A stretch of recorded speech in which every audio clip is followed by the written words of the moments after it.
Brothers and sisters, we're ready to begin our third class. Our speaker is Brother Neville Clark. The theme for Brother Clark's classes this week is Revelation, Things Which Must Shortly Come to Pass. Today's class is entitled The Rainbowed Angel.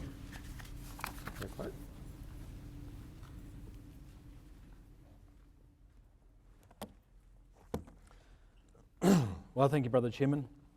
Good morning, my dear brothers and sisters, young people. Well, you know, we concluded our consideration yesterday morning with the timeline of Revelation chapter 14, which of course gave us the detail of the remainder of the sixth and the seventh vial of Revelation 16. The seventh vial particularly was a vial that commenced and concluded in war. It commenced, if you like, at the end of the sixth vial in year 10 of our chart with the Battle of Armageddon, and concludes in year 50 with the ultimate downfall of the kingdom of men of Great Babylon. Right after the Battle of Armageddon, however, there was that 10-year epoch of time where the mid-heaven proclamation was announced, the appeal to all nations to cast their crowns and to submit to the king who was now enthroned in Jerusalem, which he had taken in the Battle of Armageddon. Well, that proclamation appears to have had a measure of a success, but only a measure, because in Revelation 14 and verse 8 it tells us that Rome is destroyed. That is Babylon, not Great Babylon, the entire system, but Babylon the city, the mother of that system. She's destroyed. And that tells you something. Why didn't the saints destroy Moscow? Why didn't the saints destroy Washington? Well, because the problem came from Rome. And the papacy, as we will be aware, would be extremely suspicious of the king that stands in Zion, branding him the Antichrist, who is going to be in direct opposition, of course, to the papacy itself. Well, the preaching continues for a further 30 years, mixed with judgment. And at the end of that subsequent 30 years, which is now year 50, we have the burial of the kingdom of men. Men blaspheme, the nations are angry, but the nations are brought to heel over that space of 50 years. And as we found, that conquest of the kingdom of men would come about in two stages. Stage one, the Battle of Armageddon, called in Revelation chapter 14, the harvest of the earth. Stage two, the destruction of Catholic Europe, called in Revelation chapter 14, the vintage of the earth. And you can see, as we explained yesterday, depending on whether you read Revelation 16, Daniel 2, Ezekiel 38, 39, Revelation 14, the various titles for those two great military campaigns, but they're all the same. Stage 1, Armageddon. Stage 2, the destruction of Babylon the Great and the cleansing of Catholic Europe. Well, we put that together across the timeline of Revelation chapter 14. And you can see at the bottom there, the harvest of the earth, verses 14 to 16 of Revelation 14, Armageddon. The vintage of the earth, verses 17 to 20 of Revelation 14, the conquest of Europe, judgment upon Catholic Europe. And we explained that as being the 30-year period, the 1 hour with the beast. Revelation 14, I think verse 8 spoke about, or verse 7, the mid-heaven proclamation warned of the 1 hour of judgment to come, which we explained was a 30-year period of time. So no mystery, that was everything we discovered yesterday in Revelation chapter 14. But here's the interesting thing. If I take you back there, that's the seventh vial. That 40-year period from year 10 to year 50 is the seventh vial of Revelation chapter 16. But the story of the judgments of the book of Revelation doesn't conclude with the seventh vial, because the seventh vial merely opens the seven thunders of Revelation chapter 10, as we see here. Well, then the question is, when do the seven thunders get announced? And the answer to that is, that's the 30 years. That's the judgment of the 30 years. The seven thunders will usher their existence upon Europe, bringing in the ultimate downfall of the papal system and everything associated with it.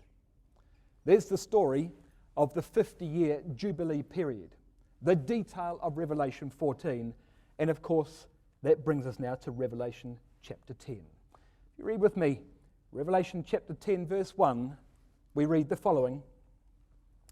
I saw another mighty angel come down from heaven, clothed with a cloud and a rainbow upon his head. His face was as it were the sun, his feet as pillars of fire.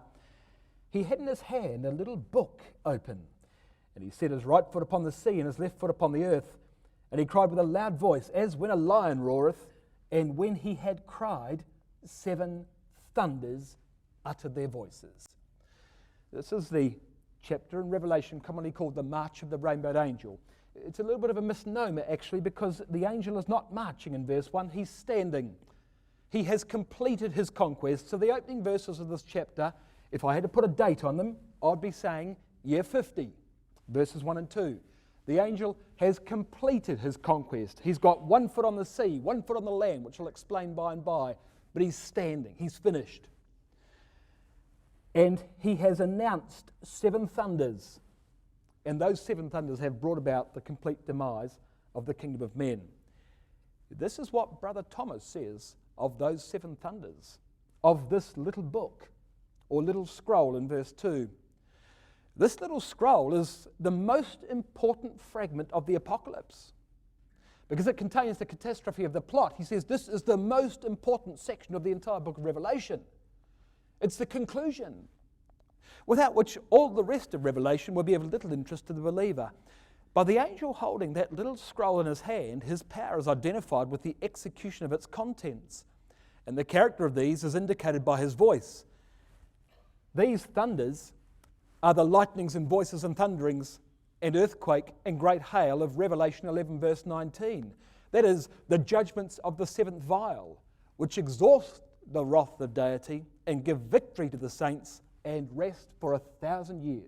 So what he's simply saying is that when these 7 thunders utter their voice across that 30-year epoch of judgment, it will bring the demise of the beast and herald the commencement of the millennial reign of Christ, just as our timeline showed a moment ago.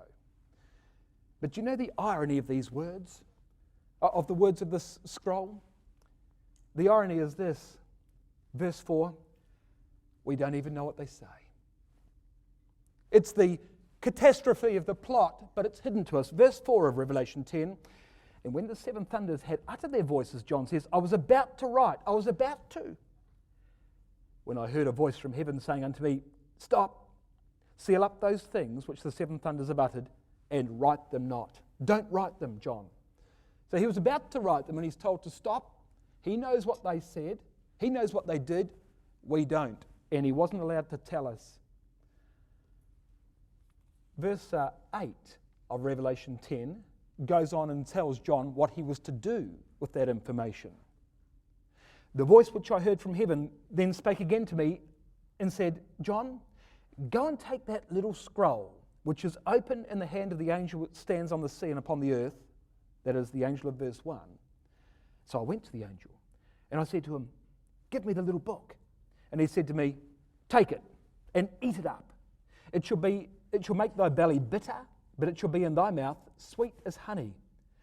And I took the little book out of the angel's hand, and I did eat it up. And it was in my mouth sweet as honey. And as soon as I'd eaten it, my belly was bitter, he says. So there you are. He saw the 7 thunders uttered. He saw the devastation of those thunders. He saw what they did and how they did it. And he sealed it up. He ate it. He disposed of the evidence.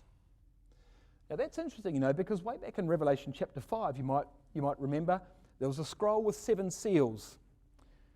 And no man in heaven or earth was able to open that scroll and loose the seals thereof, it tells us in Revelation 5 verse 1. Even a strong angel couldn't do it. So the slain lamb, had to do it. And the point is that John wept because nobody could open that scroll. Well, the tables are turned here, aren't they?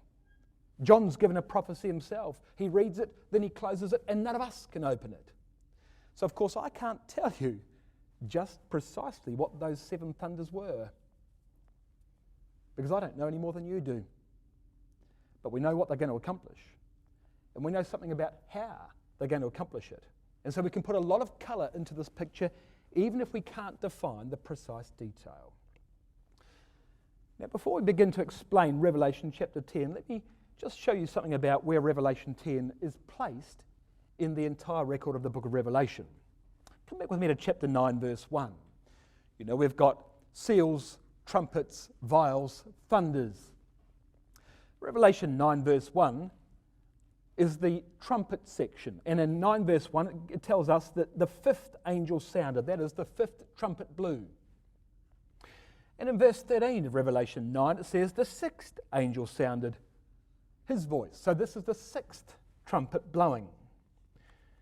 And when you come across to chapter 11 and verse 15, it says, and the seventh angel sounded. Great voices in heaven. There's the seventh trumpet. And of course, the seventh trumpet brings in the seven vials, the seventh of which brings in the seven thunders. So no mystery there, but here's the problem. When does the sixth trumpet begin? Well, it begins in Revelation 9, verse 13. Where does the sixth trumpet end? Well, it ends, evidently, in Revelation 11, verse 14, because the seventh trumpet begins in Revelation 11, verse 15. And so what do you make of Revelation 10? It's inserted in the midst of the sixth trumpet. Do you see that? The sixth trumpet is chapter 9, verse 13 to 21, and continues in chapter 11, verses 1 to 14. And in the midst of that, bisecting the sixth trumpet, we have Revelation chapter 10. And it's no mistake that it's inserted here, by the way, because Revelation 10, verse 7 says that in the days of the voice of the seventh angel, when he shall begin to sound, the mystery of God shall be finished. Well, the seventh angel that's mentioned in Revelation 10, verse 7, is the seventh angel of Revelation 11, verse 15. So what John's saying here is that the seven thunders that he's describing in Revelation chapter 10 will be played out in the seventh angel trumpet of Revelation 15. Now, the seventh angel trumpet contains the seven vials. The seventh vial contains the seven thunders. So that's when it'll happen. The point is, Revelation 10 is going to happen after Revelation 11, verse 15. Then why is it placed right here? Why are we given the vision of Revelation 10 in the midst of the sixth trumpet of Revelation chapters 9 and 11? Well, the answer is in one verse, and it's in Revelation 11 and verse 7. Because it says in Revelation 11, verse 7, and when they shall have, the witnesses have finished their testimony, the beast that ascendeth out of the bottomless pit shall make war against them. This is the first mention in the book of Revelation of the beast.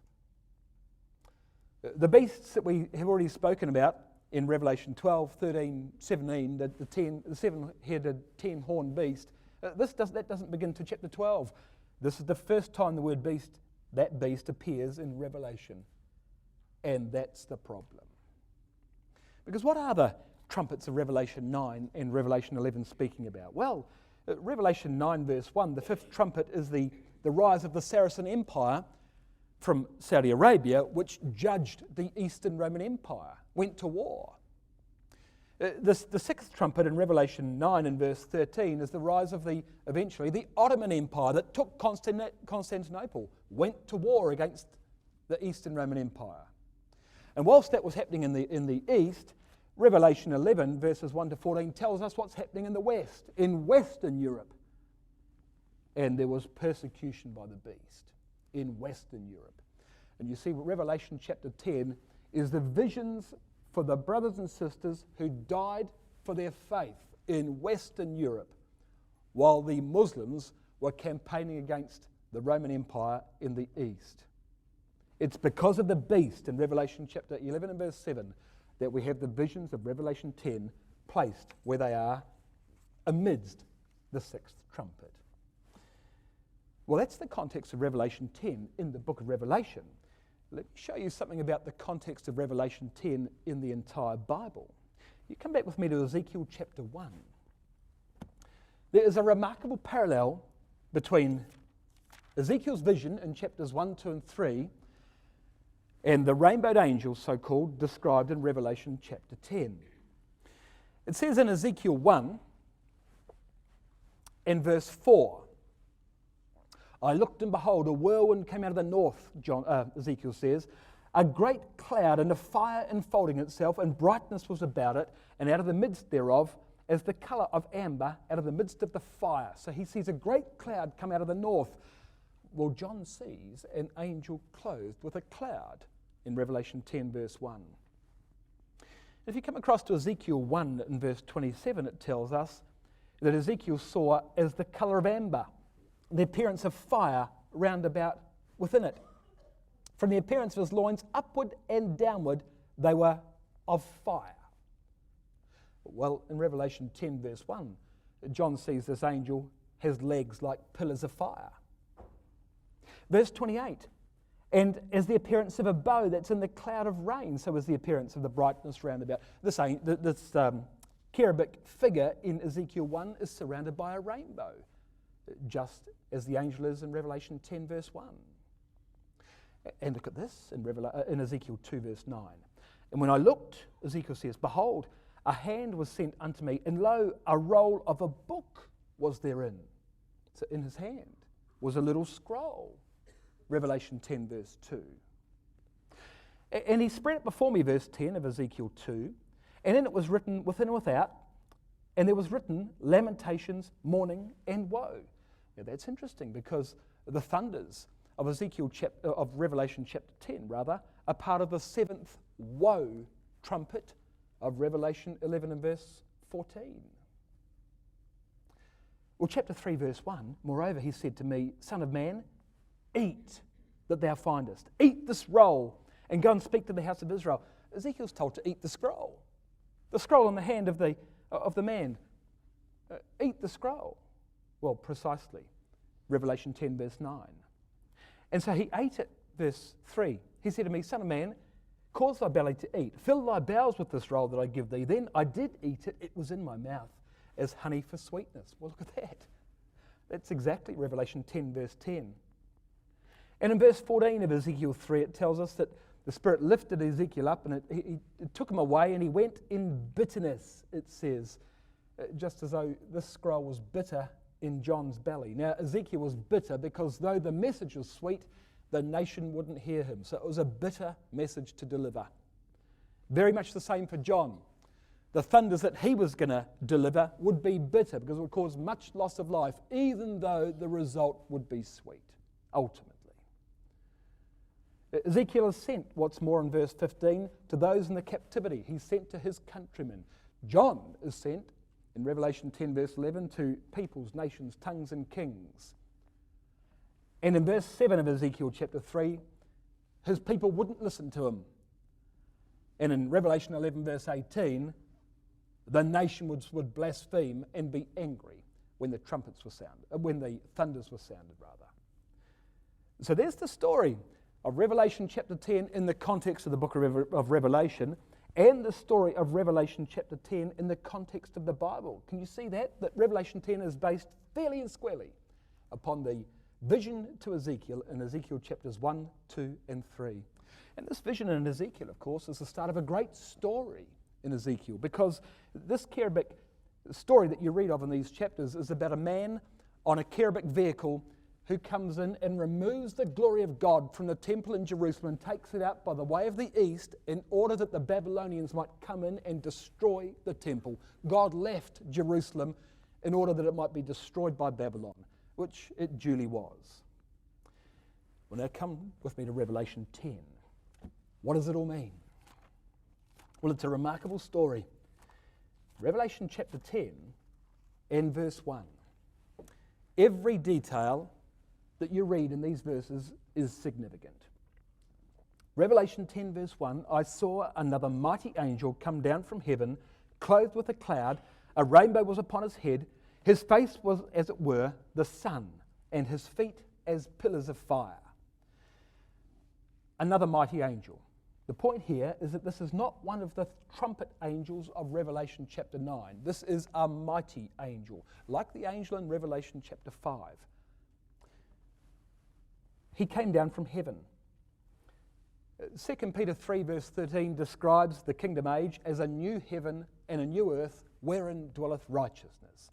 In the language of the prophets, therefore, heaven is a symbol for government. So this angel comes from government, from after Christ has conquered Jerusalem. It's a vision that happens after the Battle of Armageddon, because Christ and the saints are in heaven. They are in government at this moment of time. Clothed with a cloud. Hebrews 12 verse 1 speaks of the saints being a great cloud of witnesses. Revelation 1 verse 7, Christ cometh with clouds, and every eye shall see him. So the clouds are not literal clouds. If they were literal clouds, no eye could see him. But this is a great crowd of people, as it were, clothing the angel of the bow of verse 1. Now that's most interesting, because we'll just pause and consider that for a moment. When we're baptized, we read in places like Galatians 3 verse 27 that we put on Christ. We clothe ourselves with the Lord Jesus Christ in a garment of white, speaking of forgiveness. Here in Revelation 10 verse 1, Christ clothes himself with us. Now, of course, there's something very powerful and very humbling about that, isn't there? It really does make you pause and consider what state your wedding garment's in, because this is what we're called to. In Ezekiel 1, Christ is enthroned upon the cherubic chariot of the saints. In Revelation 10, he's clothed with the saints. It's the same point, just different figures, slightly different figures. And he's got a rainbow over his head. In Genesis 9 verse 16, the rainbow was a covenant that God made that he would never again destroy the earth. Instead, as we read in Revelation 11 and verse 18, he will destroy them that do destroy the earth, or corrupt the earth, as it means. His face was as the sun, a symbol of immortality, because the righteous shall shine forth as the sun. Matthew 13:43. His feet were like fire. Now, your marginal reference will take you against that point back to Revelation chapter 1 and verse 15, speaking of the multitudinous Christ of Revelation 1, and there are many similarities. But here fire, of course, is a symbol of judgment. 2 Thessalonians 1 verse 8, Christ will come in flaming fire to take vengeance on them that know not and obey not the gospel. So here is Christ and the saints in a militant manifestation, destroying them that destroy the earth, charged with fire of judgment, having completed their judgment process, standing on the sea and on the earth, it says, in verse 2. The sea and the earth. Well, if you just flip across 2 pages, you'll see in Revelation 13 verse 1 that there rose out of the sea a beast, the beast of the sea. In Revelation 13 verse 11, I beheld another beast coming up out of the earth, the beast of the earth. So, he now dominates the area of the old beast of the sea and the beast of the earth. This is Western Europe. And if you would, in the language of Ephesians 1 verse 22, he's put all things under his feet. He has conquered the entire system. So this is the resolution of the plot. Year 50, after the demise of the kingdom of men and the victory of the rainbowed angel. But verse 2 says that he had in his hand a little book open. And this book is most interesting. There are 3 words for book in the New Testament. That is 3 Greek words. The word biblos, the word biblion, and the word biblioridion. Each one a diminutive of the previous. The word biblos is the common word for book. It's used for books of the Bible, Matthew 1 verse 1. This is the book of the generations of Jesus Christ. It just means book. It's used of the book of life. And so that book, the big book, if you like, the biblos, would represent 6,000 years of man's history to the kingdom age. It's all the books of the Bible. It's the complete epoch of man's history. Biblion. Revelation 5 verse 1, that's the word biblion. It's a little scroll. It's not a big book, it's a little book or a little scroll. In Revelation 5 verse 1, the seven-sealed scroll that was unwound was 2,000 years of history until the kingdom age. But the book here in verse 2 is a Bibliaridion, an even smaller book, a tiny book. Only appears in Revelation chapter 10, that word, and it represents just the period of the seventh vial, just the 40 years of the seventh vial, the remaining 30 of which would be the judgment of the seven thunders.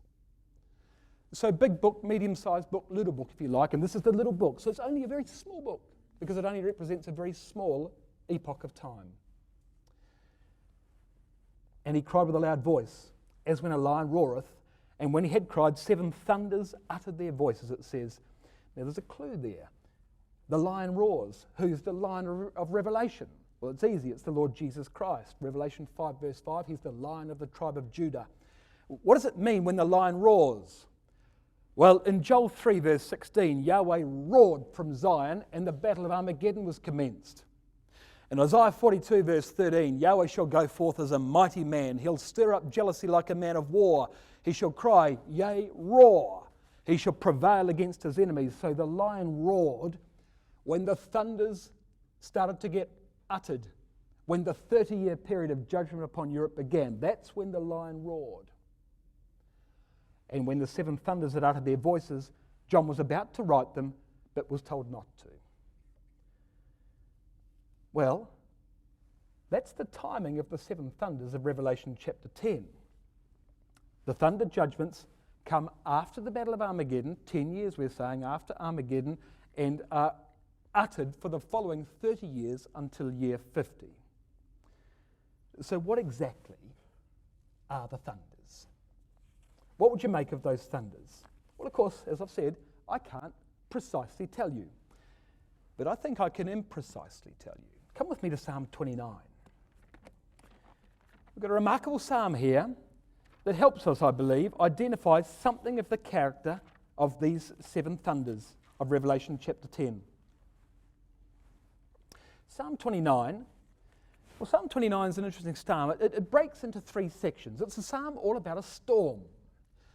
Verses 1 and 2 are a call to worship. Verses 3 through 9 are a description of the storm. And verses 10 and 11 are a blessing of peace. It's only a little short psalm. A call to worship, the introduction. The story of the psalm, the storm, verses 3 to 9, and the conclusion, a blessing, verses 10 to 11. So what's the story? Well, this is a great storm that comes in from the Mediterranean Sea and runs down the length of the land of Israel and blows itself out in the south. And you can tell that because look at verse 3. The voice of Yahweh is upon the waters. The God of glory thundereth. Yahweh is upon many waters. So there's the Mediterranean Sea, the many waters as this storm begins. Verse 5. The voice of Yahweh breaketh the cedars. Yea, Yahweh breaketh the cedars of Lebanon. So now the storms come inland to Lebanon, and the cedars are splitting and falling to the ground as the storm ruptures the trees of those forests. Verse 6. He maketh them also to skip like a calf, Lebanon and Syrian like a young unicorn. Now Syrian, it tells us in Deuteronomy 3 verse 9, is Mount Hermon. So we've now migrated from Lebanon in the north down a little further south to Hermon, and the storm is still raging until verse 8 tells us that the voice of Yahweh shaketh the wilderness. Yahweh shaketh the wilderness of Kadesh. Well, this is Kadesh Barnea. This is now in the south, and the storm exhausts itself in the south, and it tells us in the very last line of the last verse that Yahweh will bless his people with peace. Oh. And you might look at this and say, in a literal sense, well, this is the story of every storm, isn't it? The rage of the tempest, the fury of the elements, the destruction of everything in its path, so that by contrast, when the storm is over, the whole land is at peace. But this is not the peace of the storm that's being spoken about at the conclusion of the psalm. This is peace with God, isn't it? I mean, look at verse 10. Yahweh sitteth upon the flood. Yahweh sitteth king forever. Yahweh will give strength to his people. Yahweh will bless his people with peace. That's not talking about fixing the storm or blowing out the storm. This is peace with God, and Yahweh is king forever in verse 10. So whatever the storm means, it accomplishes the fact that God is king and his people have peace with him. Now look closely at the psalm. Look at verse 1. Give unto Yahweh, O ye mighty, give unto Yahweh glory and strength. Give unto Yahweh the glory due to his name. Worship Yahweh in the beauty of holiness. That's a call to service. That's a call to submit your strength to God and to worship him. And that's interesting. Let me read you, by way of recall, Revelation 14 verse 7, the mid-heaven proclamation. Fear God, give glory to him, for the hour of his judgment has come, and worship him that made heaven and earth, the sea, and the fountains of water. Do you see a parallel? The opening verses 1 and 2 of this psalm are a call for the world to submit to God.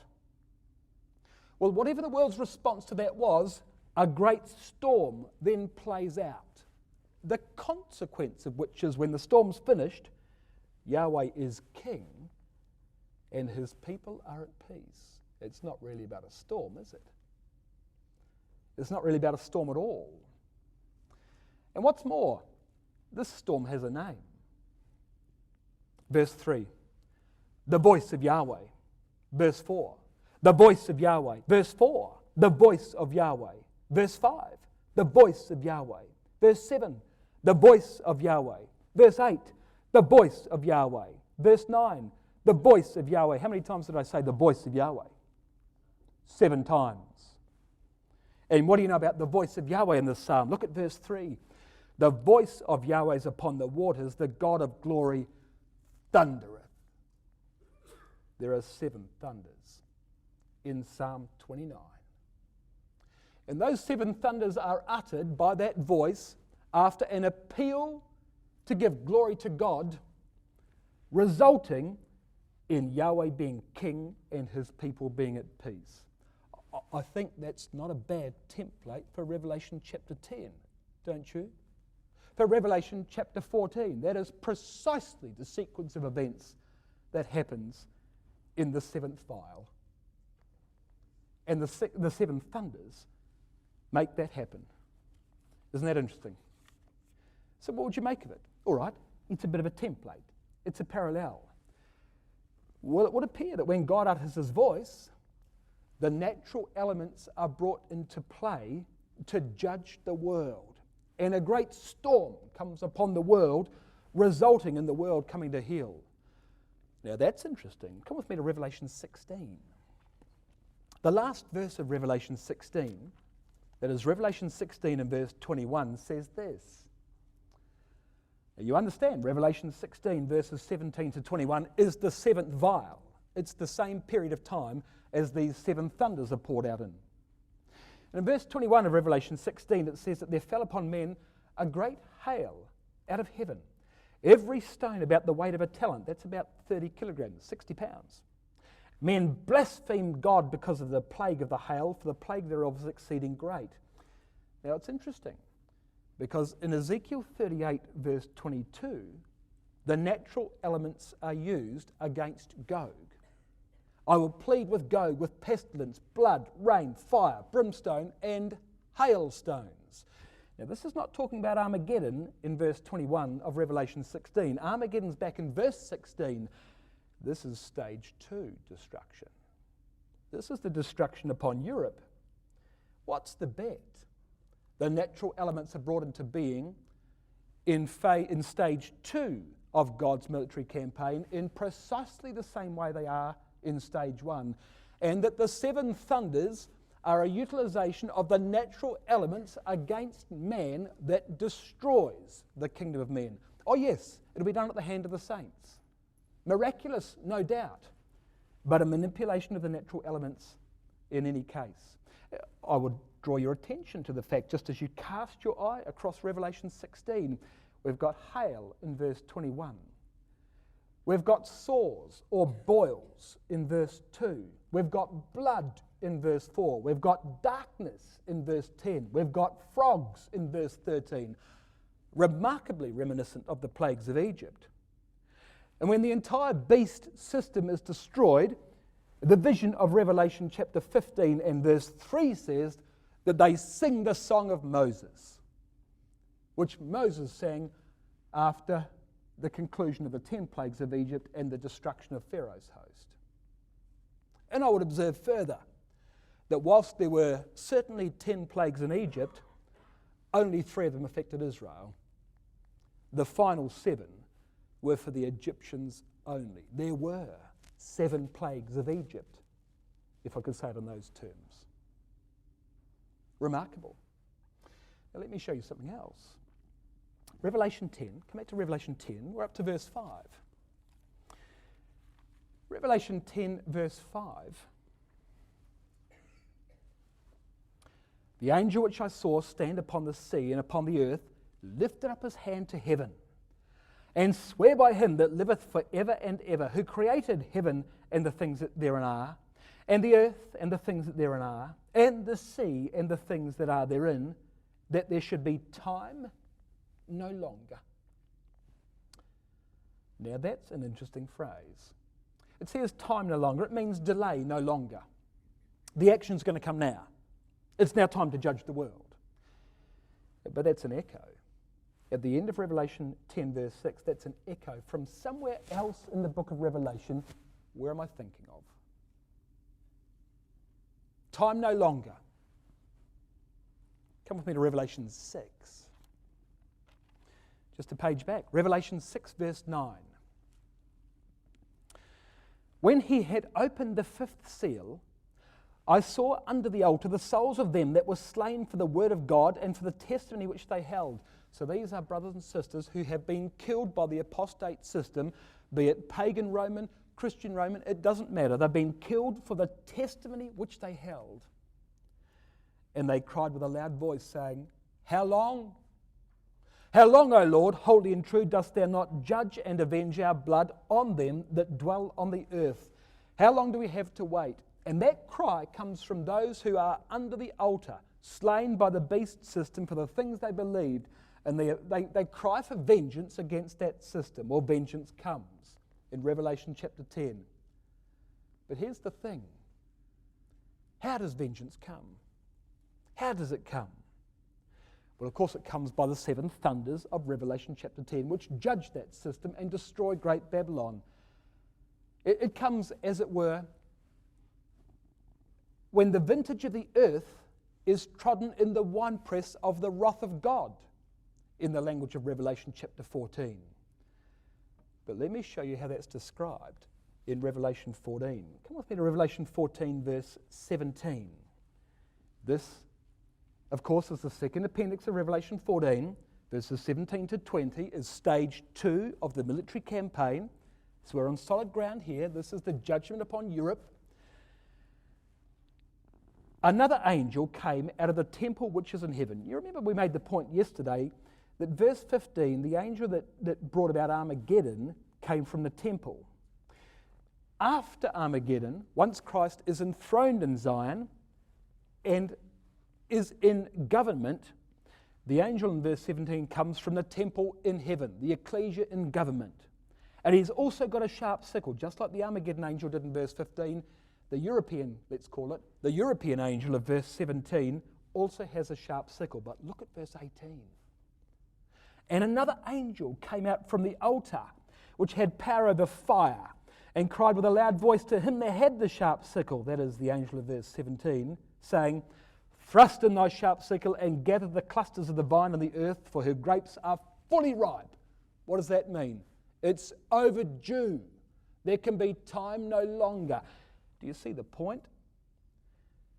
The harvesting angel of verse 17 harvested Europe at the instruction of the angel from under the altar of verse 18. It was in response to the saints under the altar, who for all of those years, across many decades of this apostate system, have lost their lives for the things they witnessed. It was their instruction that brought destruction upon the European beast. I mean, there's poetry there. But let me show you something else. Come back to Revelation 10. Revelation 10, John wasn't allowed to tell us what the real content of those thunders was. Instead, rather than write the book down, he's got to eat the book. He's got to make the message part of himself. The message has got to go with him. Why? Why? Verse 10 of Revelation 10. I took the little book out of the angel's hand and ate it up. It was in my mouth, sweet as honey. And as soon as I'd eaten it, it was in my belly, bitter. And he said to me, John, thou must prophesy again before many peoples and nations and tongues and kings. So why was John told to eat it? Because the message has to live with him, and it will be his time to reveal it in the future, before peoples, nations, tongues, and kings. But that's very significant. Because you come with me to Revelation 14 and verse 6. I saw another angel fly in the midst of heaven. So this is the mid-heaven proclamation of Revelation 14 verses 6 and 7. I saw another angel fly in the midst of heaven, having the everlasting gospel to preach to them that dwell on the earth, and to every, look at it, nation and kindred and tongue and people. So there's a remarkable parallel between Revelation 14 verse 6 and Revelation 10 verse 11. What would you make of that? What would you make of that, brothers and sisters? Well, I'll tell you what I make of it. I think the Apostle John's going to lead the mid-heaven proclamation. I think he's the one that's going to lead the charge against the Roman system that imprisoned him on Patmos. The system that killed his brethren of the first century and all subsequent centuries. And he'll beg them to repent, and they'll spit at him. They'll be angry. They'll blaspheme his God. And as Moses held out his staff across the Red Sea, he'll bring the hammer down, and the thunders will begin to sound, one after the other, all seven upon that system, until finally it's destroyed. The thunders, the mystery of the thunders rests with John. And in his due time, when there shall be time no longer, it will be his job to conduct the campaign that yields him upon the world. And where will it end? Well, of course, it ends with the destruction of the beast system, doesn't it? Great Babylon will be conquered, her smoke will ascend up to heaven, and all the earth will have rest, and the millennial 1,000 years will commence in year 50, as it were, of our timeline. And then, when that 50 years is completed, the prophecy of Ezekiel will come back to life. Because you remember, Ezekiel saw this cherubim, the cherubic vehicle, inhabited by a man upon a throne, the glory of the God of Israel. And in Ezekiel chapter 8, 9, 10, it tells us explicitly that that cherubim removed the glory of God from the most holy place in the temple in Jerusalem and took it out by the way of the east, and it disappeared into the desert. But in Ezekiel chapter 43, the glory returns from the east.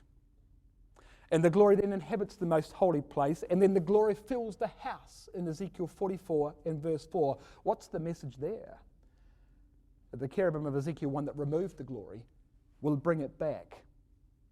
And that cherubim is nothing more than the saints, than Christ clothed with the saints.